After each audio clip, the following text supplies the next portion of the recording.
You know the name Evander Kane, of course, is a member of the San Jose Sharks. He is also the co-head of the Hockey Diversity Alliance, and he joins me on the line now. Evander, on Monday you tweeted out, "This has to stop," in response to the shooting of Jacob Blake. Today the NBA is facing boycotts now. Now, as someone who is among sports leaders fighting to eradicate systemic racism, how would you describe what we are witnessing today? Well, first and foremost, I want to send my best wishes to Jacob Blake and his family. What they've gone through and what he has to go through now for the rest of his life, being paralyzed. I wish upon nobody. I think what the NBA has done and their players, in boycotting games today, has been extremely powerful.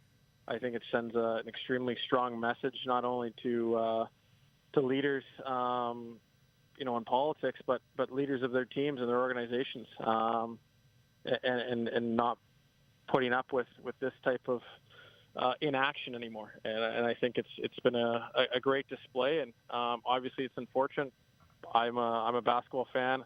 I'm sure there are many. I'm a fan of sports, and we want to see athletes doing what they do best. But some things are bigger than sports. Yes, and it just so happens that it was 4 years ago today that Colin Kaepernick took a knee before an NFL game for the first time. Now, you have come to know him as an advisor for the Hockey Diversity Alliance. What does this anniversary mean to you and what he did? Yeah, I actually wasn't aware that this was the first day 4 years ago, but he was obviously ahead of the curve. It's not that we were unaware as minorities that systemic racism was going on, but the type of display and standing up against it, he was a pioneer in doing so, especially as an athlete. So it's obviously an important day. It's unfortunate 4 years today. We're still at this point, and we're going to continue to fight it. What more would you like to hear or see from those in the hockey world on the shooting of Jacob Blake specifically, but also more generally, bigger picture, the ongoing issue of advocating for social justice for black men and women? Well, I think we can do a lot more. I think when you saw the unfortunate murder of George Floyd, you saw a lot of players, a lot of NHL guys, make statements. And unfortunately, we've had another horrific incident involving another unarmed black man who was shot 7 times in the back in front of his children.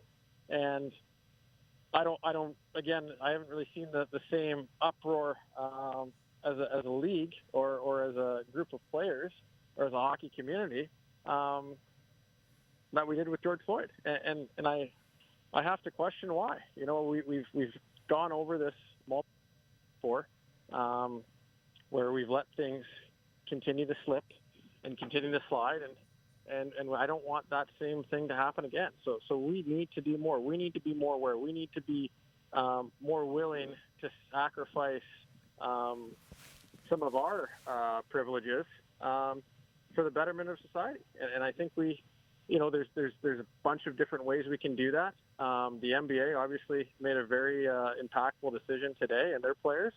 And I think I'm open to suggestions. Unfortunately, I'm not playing right now. Unfortunately, the media is not necessarily asking other players these types of questions. I don't think it's on players like myself solely or only to be asked these type of questions, to have to speak on these type of things. I think it's up to everybody to do their part. Evander Kane of the San Jose Sharks, co-head of the Hockey Diversity Alliance. Thank you, Evander. Appreciate it. Thank you.